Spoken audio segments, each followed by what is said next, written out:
तो भाइयों सभी को hello.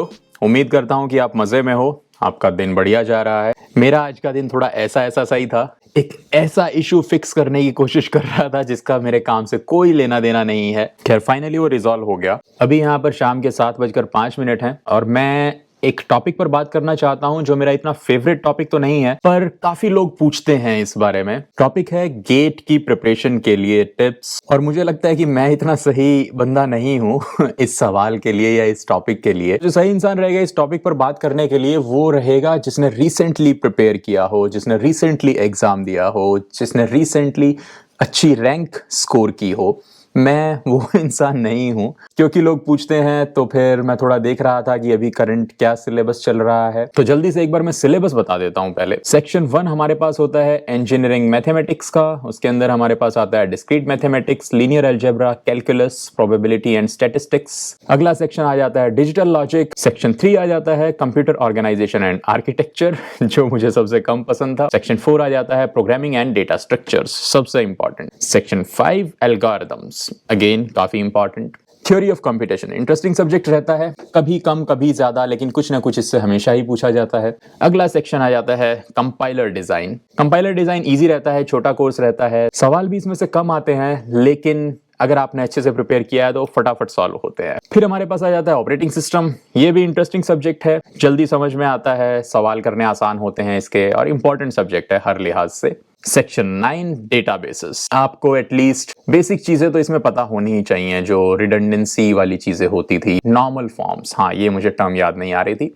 Last section computer networks, again easy course है, अलग अलग प्रोटोकॉल्स होती थी इसके अंदर, वो थोड़ा बहुत उसका बस आपको पता होना चाहिए। कौन सा सिस्टम एड्रेस है, कौन सा ग्रुप एड्रेस है, कौन सा ये एड्रेस है, वो थोड़ा बहुत देखना होता था। इतने बिट इसकी, इतने बिट इसकी, अभी मुझे एग्जैक्टली चीजें याद नहीं है, पर एक बार आपको समझ में आ जाता है तो आसान रहता है ये भी। तो जो सिलेबस है वो एग्जैक्टली सेम है, इसमें कोई भी चेंज नजर नहीं आ रहा है मुझे। ये सारे ही टॉपिक्स फेमिलियर हैं, मुझे एग्जैक्टली याद नहीं है, पर ये सब मेरे पढ़े हुए हैं। क्योंकि जो गेट में पूछा जाता है वो ऑलमोस्ट कंप्यूटर साइंस के बेसिक्स हैं, फंडामेंटल्स हैं, वो आपको पता होने ही चाहिए। अब बात करते हैं कि किस तरह से आपको तैयारी करनी चाहिए। सबसे पहले तो हमारे दिमाग में जो सवाल आता है कि तैयारी शुरू कैसे करें। क्या मुझे कोई कोचिंग इंस्टीट्यूट ज्वाइन करना चाहिए, क्या मैं खुद से प्रिपेयर करूं, क्या मैं ऑनलाइन ज्वाइन करूं, क्या मैं ऑफलाइन ज्वाइन करूं। तो यार उसमें मैं ये बोलना चाहता हूं कि बहुत ज्यादा फर्क नहीं पड़ता है। गेट की जो प्रिपरेशन रहती है वो काफी आपके फील्ड से रिलेटेड रहती है। कि अगर किसी का, और मैं पहले ये बोल देना चाहता हूं कि मुझे ज्यादातर जो चीजें पता है वो कंप्यूटर साइंस की पता है। यही जो सेम प्रिंसिपल्स होते हैं वो हर फील्ड पर अप्लाई होते हैं, हर ब्रांच पर अप्लाई होते हैं। प्रिपरेशन के जेनरिक बातें हैं, वो किसी भी एग्जाम की प्रिपरेशन पर अप्लाई होती हैं। लेकिन जहां पर भी डेप्थ में बात करूंगा या टेक्निकल बात करूंगा तो वो मुझे कंप्यूटर साइंस का ही आइडिया है, मुझे बाकी ब्रांचेस का आइडिया बिल्कुल भी नहीं है कि उसमें क्या पूछा जाता है, क्या नहीं पूछा जाता है। हाँ, तो मैं कह रहा था कि गेट का जो सिलेबस रहता है वो आपके फील्ड से रिलेटेड रहता है। कंप्यूटर साइंस का बंदा जो होगा वो कंप्यूटर साइंस का पेपर लिखेगा, तो आपको ऑलरेडी वो चीजें पता होती हैं। और अगर हम स्पेसिफिकली कंप्यूटर साइंस की बात करें तो चीजें बहुत इंट्यूटिव होती हैं। ऐसा भी कम होता है कि आपको एक्सटेंसिव प्रैक्टिस चाहिए, बिल्कुल आपको बहुत जल्दी जल्दी सॉल्व करना है, वो भी कम होता है। आपको एक बार कॉन्सेप्ट समझ में आ गया तो आप किसी भी तरह का क्वेश्चन जो है सॉल्व कर सकते हो उस कॉन्सेप्ट से रिलेटेड। लेकिन आपको उस कॉन्सेप्ट की क्लैरिटी बहुत अच्छे से होनी चाहिए, और उस कॉन्सेप्ट की क्लैरिटी आप किसी कोचिंग इंस्टीट्यूट से ले सकते हो, ऑनलाइन लेक्चर से ले सकते हो। आजकल बहुत सारी चीजें चल रही हैं, मैं इतना अपडेटेड नहीं हूं, लेकिन ऑनलाइन क्लासेस होती हैं, उनसे ले सकते हो। आप खुद से पढ़कर भी ले सकते हो। अगर लेट्स से आपके कॉलेज में ठीक ठाक पढ़ाया जाता है, आपको बस उसी को और अच्छे से तैयार करना है, वही गेट की प्रिपरेशन है आपके लिए। मुझे भी पता है कि बहुत ही कम कॉलेजेस हैं, बहुत ही कम इंस्टीट्यूट्स हैं इंडिया में जहां पर बहुत अच्छे से आपको कॉन्सेप्ट की क्लैरिटी दी जाती है। आपको एटलीस्ट वहां से टॉपिक्स के नाम पता लग जाए, वो भी बड़ी बात है। तो अगर लेट्स से थोड़ा बहुत भी बता दिया गया है क्लास में उसके बारे में, तो आप बाद में जा करके उसको खुद से पढ़ सकते हैं, और आप ये देख सकते हैं कि क्या मैं गेट के क्वेश्चन सॉल्व कर पा रहा हूं या नहीं कर पा रहा हूं, इतनी तैयारी के बेसिस पे, इतनी नॉलेज के बेसिस पे जो मैं ऑलरेडी जानता हूं। अगर नहीं कर पा रहे हैं तो ऑफ कोर्स आपको और ज्यादा प्रिपरेशन की जरूरत है, आपको कहीं से और गाइडेंस की जरूरत है। तो आप कोई भी कोचिंग इंस्टीट्यूट ज्वाइन कर लो यार, गेट में इतना ज्यादा मैटर नहीं करता है क्योंकि हम काफी मैच्योर हो चुके होते हैं, हमें चीजों की समझ होती है, हमें पता होता है कि किस तरह से तैयारी करनी चाहिए। जहां तक मुझे याद है पहले तो दिल्ली में मेड इजी चलता था, हैदराबाद साइड पे एस चलता था, तो जो भी एक बढ़िया इंस्टीट्यूट है या एवरेज सा भी है वो आप ज्वाइन कर लो। इतनी समझ आप में होनी चाहिए कि जो टीचर पढ़ा रहा है क्या वो सही भी है या नहीं है। अगर तो आपको लग रहा है कि इसको तो पता ही नहीं है, ये बस रट्टा मार के आता है और बोल के चला जाता है, तो आपको सोचने की जरूरत है, टीचर को चेंज करवाइए या फिर जहां से भी आप पढ़ रहे हैं उस जगह को चेंज कीजिए। लेकिन ओवरऑल सभी इंस्टीट्यूट्स में आपको ठीक ठाक पढ़ने को मिल जाता है। मेजर जो डिपेंड करता है वो आपके ऊपर डिपेंड करता है कि आप कितना प्रैक्टिस करते हो उस चीज को पढ़ने के बाद। और प्रैक्टिस ऐसा नहीं कि रात दिन बस लगे पड़े हो, प्रैक्टिस ऐसा कि आपको क्या हर एंगल से वो कॉन्सेप्ट समझ में आ चुका है कि किसी भी तरह का एज केस अब मिस नहीं करूंगा मैं, मुझसे आप इस टॉपिक से रिलेटेड कैसा भी घुमा फिरा के सवाल पूछ लो, मुझे इतनी क्लैरिटी है कि मैं उसे सॉल्व कर दूंगा। तो इस हद तक प्रिपेयर आपको खुद करना होता है। कहीं पर भी अगर डाउट है कि यार ये चीज मुझे समझ नहीं आ रही है तो उसको क्लियर करें, बहुत सारे रिसोर्सेज पड़े हुए हैं ऑनलाइन, जहां से मर्जी कर लें। अगली चीज आ जाती है कि कैसे पढ़ना चाहिए और क्या पढ़ना चाहिए। कोई भी कॉम्पिटिटिव एग्जाम और स्पेसिफिकली गेट का एग्जाम ऐसा एग्जाम है कि उसमें आपको जरूरी नहीं है कि आप सब कुछ पढ़ो, आप प्रायोरिटाइज जरूर करो कि कौन से टॉपिक्स इंपॉर्टेंट हैं, कौन से टॉपिक की वेटेज ज्यादा है, मैं उसको पहले प्रिपेयर करूंगा, मैं उसको एक्सट्रीमली परफेक्शन के साथ प्रिपेयर करूंगा। क्योंकि अगर वो अच्छे से प्रिपेयर हो जाता है तो फिर आप अगर बाकी टॉपिक छोड़ भी देते हो लेकिन उस टॉपिक के सवाल सारे सही करते हो तो भी आपकी बहुत अच्छी रैंक आ जाएगी, क्योंकि आप दूसरे टॉपिक्स पर एग्जाम में वक्त ही नहीं लगाओगे। इसका मतलब ये नहीं है कि बाकी सब कुछ छोड़ ही दो, लेकिन प्रायोरिटी आपकी ये होनी चाहिए कि जो इंपॉर्टेंट टॉपिक्स हैं वो आपको बहुत अच्छे से आने चाहिए और उसको तो आप सबसे पहले प्रिपेयर करो ही। फॉर एग्जाम्पल जब हम कंप्यूटर साइंस की बात करते हैं, अगर मैं प्रिपेयर करना चाहूँ आज के टाइम पे तो मैं स्टार्ट करूंगा प्रोग्रामिंग एंड डेटा स्ट्रक्चर्स से, एल्गोरिथम्स से, क्योंकि ये दो तो ऐसे कोर्स हैं जो आपको पूरी कंप्यूटर साइंस में आप कुछ भी करोगे आपको चाहिए ही चाहिए। आप चाहे आप गेट का एग्जाम दो, चाहे आप प्लेसमेंट इंटरव्यूज के लिए जाओ, हर जगह इसी से सवाल पूछे जाते हैं। ये बहुत इंपॉर्टेंट टॉपिक है। सिर्फ डीएस एंड एल्गोरिथम के बेसिस पर ही लोगों ने बहुत अच्छी रैंक ली है, बाकी सब उनको इतना पता भी नहीं था। फिर मैं पढ़ना चाहूंगा ऑपरेटिंग सिस्टम एंड डेटाबेसेस जैसे टॉपिक, क्योंकि बहुत लॉजिक चलता है वहां पर, थोड़े टेक्निकल से हैं और एक बार आपको कॉन्सेप्ट समझ में आ गया तो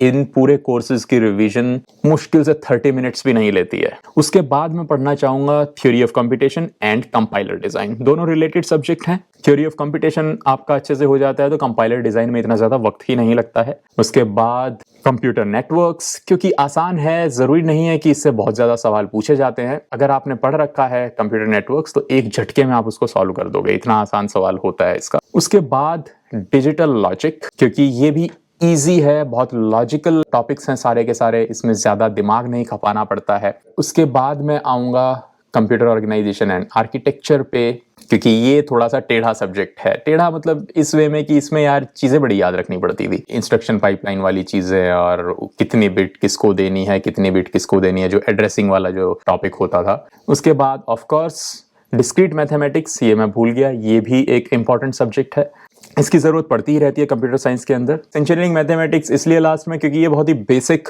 चीजें हैं। फॉर एग्जांपल कैलकुलस की चीजें हो गई या फिर ये डिटर्मिनेंट्स वाली चीजें हो गई, लीनियर अलजेब्रा की प्रोबेबिलिटी एंड स्टैटिस्टिक्स हो गया। ये ऐसा है कि ये तो आपको वैसे ही आना चाहिए। अगर इसमें कोई टॉपिक ऐसा है कि आपका वीक है उसको थोड़ा सा प्रायोरिटी दे सकते हो, पर ये थोड़ी बेसिक चीज़ें हैं और इससे अगर कोई सवाल आता भी है तो हम कर ही लेते हैं।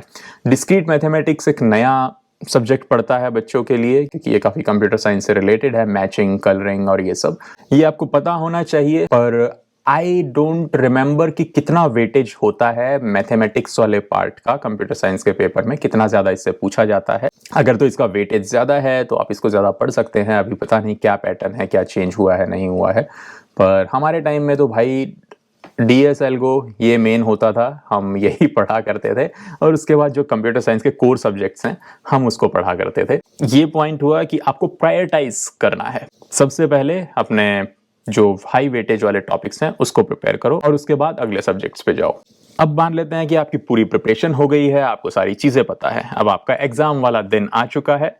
तो उसमें एक जो बहुत इंपॉर्टेंट चीज है, जो शायद बहुत कम लोग एम्फेसाइज करते हैं इस बात पर, लेकिन मैं करता हूं क्योंकि मुझे लगता है ये काफी इंपॉर्टेंट है, और बहुत ज्यादा जो रैंक्स खराब होती हैं वो इसी की वजह से होती हैं। आपको अच्छा खासा रेस्ट लेना है एग्जाम से पहले। अच्छी नींद लें, रात भर भरपूर नींद लें, और उसके बाद बहुत फ्रेश माइंड से, बहुत ही फ्रेश मूड से एग्जाम में बैठें, क्योंकि गेट का जो पेपर है वो नॉलेज और प्रैक्टिस से ज्यादा फोकस डिपेंडेंट पेपर है। मैटर नहीं करता है कि आपने कितनी कम या ज्यादा तैयारी की है। ज्यादा तैयारी करना और कम तैयारी करना सब एक लेवल पे आ जाता है अगर कम तैयारी वाले का फोकस ज्यादा था उस दिन। जिसने ज्यादा तैयारी की होती है वो अगर सवाल पर फोकस्ड नहीं है तो वो गलत आंसर लिख देता है, गलत आंसर मार्क कर देता है। अल्टीमेटली एग्जाम कैसा गया वो मैटर करता है, तैयारी कैसी गई वो कोई नहीं पूछता है। मैं ये नहीं कह रहा हूं कि तैयारी मैटर नहीं करती है। एक लॉन्ग करियर की अगर हम बात करें तो उसमें आपके कॉन्सेप्ट्स और आपने कितनी मेहनत की है वो मैटर करता है, लेकिन एग्जाम के पॉइंट ऑफ व्यू से एग्जाम में स्कोर करना जरूरी है। उस टाइम पर आपका फोकस सिर्फ एग्जाम पर होना चाहिए। तो फुल फोकस के साथ आपको क्वेश्चंस पढ़ने हैं, क्या पूछा है। ऐसा नहीं होना चाहिए कि 10+5 लिखा है और आपको 10,5 दिखा, वहां पर आपने गलत आंसर लिख दिया और अननेसेसरीली नेगेटिव मार्क्स ले लिए।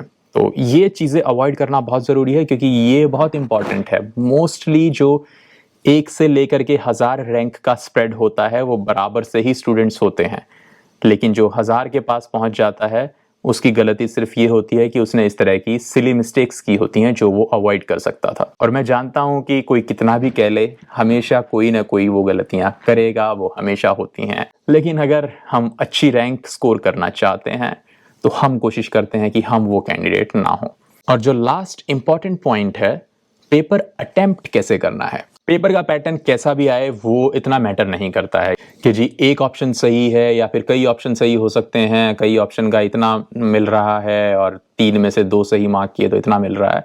वो पैटर्न वैटर्न बदलते रहते हैं, आपको आंसर भरना है या सिर्फ मार्क करने हैं। इवेंचुअली जो रैंक होने वाली है वो डिपेंड इस बात पर करेगी कि आपकी तैयारी कैसी है और आपने अटेम्प्ट कितने अच्छे से किया है। पैटर्न पर बहुत कम डिपेंडेंसी होती है, बहुत ही कम, कि आप पैटर्न देखकर हड़बड़ा गए, ये नहीं होता है। अगर आपकी तैयारी अच्छी है तो आप कर लोगे कैसा भी पैटर्न आए। आपको अटेम्प्ट कैसे करना है ये आपको बहुत कॉमनली सुनने को मिल जाएगा। यार सबसे पहले आप वो वाले सवाल अटेम्प्ट करो जो आपको सबसे अच्छे से आते हैं। कोई भी ऐसा सवाल जिस पर आप कॉन्फिडेंट नहीं हो या फिर जो आपका वक्त खा रहा है उसको छोड़ करके आगे बढ़ जाएं। ये हम भूल जाते हैं, और स्पेसिफिकली जब हमारी पूरी तैयारी होती है तो हम डेफिनेटली भूल जाते हैं, क्योंकि हमें सारे टॉपिक आते होते हैं तो हम लग जाते हैं कि हाँ ये सॉल्व हो सकता है। पर ये जो टेम्पटेशन है इसको अवॉइड करना ज़रूरी होता है। अगर आपको डाउट है कि पता नहीं ये सही है या ये सही है तो उसको छोड़ करके आगे बढ़ जाएं। इसकी पॉसिबिलिटी काफ़ी ज़्यादा होती है कि आपको कोई ऐसा सवाल स्टार्टिंग में मिल जाए जिस पर आप अटक गए हो, लेकिन आपके मतलब के सवाल और आसान सवाल जो आपको लगेंगे वो बाद में हो। ये बहुत इंपॉर्टेंट चीज़ है और आपकी रैंक को काफ़ी इम्पैक्ट कर सकता है अगर आपने एक गलत सवाल में वक्त लगा दिया और जो आसान सवाल बाद में थे उनको इनफ टाइम नहीं दिया जिनको आप सॉल्व कर सकते थे। सेकेंड पॉइंट कि भाई डाउट है, अटेम्प्ट करूं या ना करूं, वो तो यार देखो रन टाइम पे डिपेंड करता है। आपका इंट्यूशन क्या कह रहा है, कितना लग रहा है आपको कि हाँ ये हो सकता है सही, इससे मुझे नेगेटिव मार्क्स नहीं मिलेंगे। या फिर लेट्स से मैंने बहुत ज़्यादा पेपर ऑलरेडी अटेम्प्ट कर दिया है और मुझे लग रहा है कि यार यही काफ़ी कर दिया है मैंने, 1-2 सवाल अगर छूट भी जाएंगे तो मेरी रैंक ख़राब नहीं होने वाली है उससे, तो हो सकता है मैं उसको अटेम्प्ट ना करूं। लेकिन अगर मुझे लग रहा है कि मैंने वैसे ही कुछ नहीं किया है, भाई मुझे कुछ तो करना पड़ेगा, तो डाउट वाले भी हैं, चलो उनको मार देते हैं क्योंकि रैंक तो अच्छी आ नहीं रही है। तो ये आपके पर्सनल डिसीजंस हैं कि जिन पे कॉन्फिडेंस नहीं है उसको आपको मार्क करना है नहीं करना है, पर जिन पर आपको कॉन्फिडेंस है उसको आप सबसे पहले मार्क करो और उस पर आप वक्त पहले लगाओ, ज्यादा लगाओ। तो मेजरली मेरे पास यही पॉइंट है गेट से रिलेटेड। इससे आगे अगर हम जाते हैं तो यार फिर वो डेप्थ ऑफ सब्जेक्ट्स आ जाएगी। GDS एल्गो में ये वाला टॉपिक इसको आप यहाँ से पढ़ें वहाँ से पढ़ें। वैसे भी मुझे इतने रिसोर्सेज और वो सब नहीं पता है, मैं तो पढ़ना शुरू कर देता हूँ कोई भी टॉपिक और अपने आप से उसके रिसोर्सेज फिर आपको मिलते चले जाते हैं, तो वो आप लोग खुद ढूंढ लेना। फिर अगली बातें आ जाती हैं कि मेरी रैंक जो कि है इतनी आई है, आईआईटी में मुझे ये मिल रहा है, एससी में मुझे ये मिल रहा है, मैं एमटेक के लिए जाऊं या फिर एमटेक रिसर्च चूज करूं या फिर मैं डायरेक्ट पीएचडी चूज कर लूं, क्या मैं जॉब छोड़कर एमटेक के लिए जाऊं या नहीं जाऊं, वो सारी बातें होती हैं रैंक आ जाने के बाद की। बस मैं इतना ही बोलना चाहूंगा कि अगर लेट्स से एग्जाम बुरा भी चला जाता है तो वो एंड नहीं होता है। एक लंबे करियर में आप हमेशा ही अपना रास्ता बना लोगे अगर आप कैपेबल हो, अगर आप कंसिस्टेंटली एफर्ट डालना जानते हो। लेकिन ऑफ कोर्स जब एग्जाम है तो हम एग्जाम पर ही फोकस करेंगे। और इस तरह के सवाल भी कि गेट का क्या कोई फ़ायदा भी है, क्या मुझे एमटेक करनी भी चाहिए या नहीं करनी चाहिए, क्या मैं एमएस के लिए जाऊं या फिर एमटेक के लिए गेट के लिए प्रिपेयर करूं। तो इस तरह के सवाल यार आज तक मेरे पास आते रहे हैं, आगे भी आते रहेंगे। मैं इन पर कितनी भी बात कर लूं, मैं उसी चीज़ को बार बार रिपीट करता रहूंगा। मुझे पता है कि उसको अवॉइड नहीं किया जा सकता है, लेकिन उस चीज़ पर मैं अभी बात नहीं करूंगा। ये वीडियो सिर्फ उनके लिए है जो गेट की तैयारी कर रहे हैं। और जब आप गेट की तैयारी कर रहे हैं तो आपका फोकस सिर्फ और सिर्फ एग्जाम पर होना चाहिए। उसके बाद का हम तब सोचते हैं जब हमारी एक रैंक आ जाती है। आखिर में बस एक इंपॉर्टेंट पॉइंट मैं बोलना चाहता हूं कि सिर्फ गेट पर डिपेंडेंट ना रहें, क्योंकि आपकी कितनी भी अच्छी तैयारी हो, कितना भी अच्छा कैंडिडेट हो, एग्जाम खराब हो सकता है। तो आपके पास एक डिफरेंट ऑप्शन हमेशा ही होना चाहिए, लाइफ में भी होना चाहिए। लाइफ में हमेशा नहीं हो पाता है, लेकिन जहाँ जहाँ हो सके वहाँ आपके पास होना चाहिए। फॉर एग्जाम्पल अगर आप गेट का एग्जाम दे रहे हैं तो IIIT हैदराबाद बहुत अच्छा इंस्टीट्यूट है। उसका एक डिफरेंट एग्जाम होता है, अभी भी होता होगा, मैं भूल गया हूँ, PGEE शायद, वो एग्जाम भी आप दें। और अगर आपको कोई और ऑप्शन इस तरह का मिलता है, नॉट जस्ट इंडिया, कहीं और भी अगर आपको लगता है कि मैं यहाँ भी आगे बढ़ सकता हूँ, तो उसके लिए भी आप प्रिपेयर करें, रेडी रहें। क्योंकि सिर्फ ये सोच लेना कि मैं गेट का एग्ज़ाम दूंगा और एडमिशन हो जाएगा, ऐसा नहीं होता है। और अगर आपने गेट भी दिया लेकिन आपकी रैंक अच्छी नहीं आई, उसके बाद आप एमटेक कर रहे हैं एक फर्जी से कॉलेज से, तो कोई इतना बेनिफिट ही नहीं हुआ। मतलब वो तो एक वेस्टेज ऑफ टाइम हो गया। अगर आप एमटेक करना ही चाहते हैं तो आप एक अच्छी जगह से करें या फिर अपना इंटरेस्ट फॉलो करके करें। एमटेक करने के क्या रीजंस हो सकते हैं वो डिफरेंट टॉपिक है, उसमें बहुत सारे एस्पेक्ट्स आ जाते हैं, मैं उस पर बात अभी नहीं बढ़ाना चाहता हूँ आगे। तो हम इस वीडियो को यहीं ख़त्म करेंगे। अच्छे से तैयारी करो, मेहनत करो, उसके अलावा तो देखो और कोई भी रास्ता होता ही नहीं है। तो जब तक हम अगली बार मिलते हैं तब तक के लिए थैंक यू, बाय।